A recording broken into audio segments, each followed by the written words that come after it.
All right, let's get right into it. If you're a service company that's looking to make a real mark in Oman's energy sector, then this is the explainer you've been waiting for. We're about to break down the playbook for health, safety, and environment. And there's no question about it, the market over there is just buzzing with potential. For companies that provide those essential services, we're talking pipeline cleaning, maintenance, logistics, the opportunities for growth are just massive. But you know how it goes. With big opportunities come some pretty high stakes. The competition is fierce. Clients are more demanding than they've ever been. So what's the secret sauce here? What's the one thing that consistently separates the top-tier contractors from, well, everyone else? It's this, right here. Your approach to health, safety, and environment. Look, this isn't about having a dusty safety manual sitting on a shelf somewhere. It's about your entire philosophy, your culture, how you execute HSE every single day. In Oman, this isn't a side note. It's pretty much the primary filter for even getting in the game. So let's get practical. Over the next few minutes, we're going to walk through the essential strategies you need to turn your HSE system from just a boring requirement into your most powerful competitive advantage. So, Part 1, Oman's high-stakes HSE game.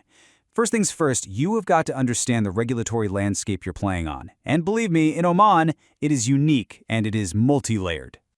And this just lays it all out. It shows you the complexity. You're not just dealing with one set of rules. Nope. You have the foundational national OSHA laws. Then, on top of that, your major clients like PDO, for example, have their own super rigorous standards. And then, binding it all together for the energy sector, you've got the industry-wide standards set by an organization called OPAL. Juggling all three isn't optional. It's absolutely non-negotiable. Which brings us to Section 2, Understanding the OPAL Framework. Let's zoom in on this key player, because if you work in Oman's oil and gas sector, you need to know OPAL inside and out. So what is OPAL? Think of them as the industry's gatekeeper for all things HSE. They're the central hub that creates one unified standard for safety and operational excellence, making sure everyone is working from the same high-quality playbook. Now let's break down how OPA directly impacts your business. First, they publish mandatory standards for really high-risk stuff like lifting operations. They also audit your management systems to make sure you're actually compliant. Their CVC framework, that verifies everything from HSE to Omanization. And crucially, they issue the Unified HSE Passport, which is the essential ticket your people need to even get on site. Okay, so we know who sets the rules. Now let's get into Section 3, the pillars of HSE excellence. What are the core components of a truly world-class HSE system? It all starts right here, with leadership. The OPAL standards are crystal clear on this. If your leadership team sees HSE as just some compliance task, a box to tick, you've already lost. It has to be treated as a core business function, something driven from the very top down and visible on every single worksite. The next pillar is your approach to risk, and you're going to hear this term everywhere, ALRP. It's the fundamental principle that guides all risk management. It doesn't mean you have to eliminate every single risk down to zero. That's often impossible, but it does mean you must actively and systematically reduce all risks until the effort to go even further would be completely excessive for the tiny benefit you'd get. And this is how you get to ALRP in the real world. It's a disciplined cycle. You start by systematically identifying every potential hazard for a job using tools like a job hazard analysis. Then you assess the risks that come with them.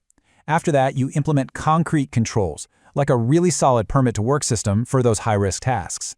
And you keep going through this process until that leftover risk is as low as reasonably practicable. So, keeping that process in mind, the key is to focus your efforts where it matters most for a service company like yours. What does that mean? It means an obsessive focus on asset integrity. Your lifting gear, your vehicles, your tools, they have to be certified and maintained.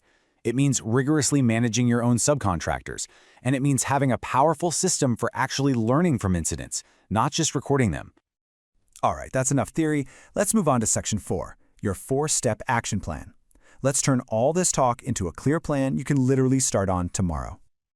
Here you go, 4 simple steps. 1. Build your system. Do a gap analysis against the OPA standards to see where you stand.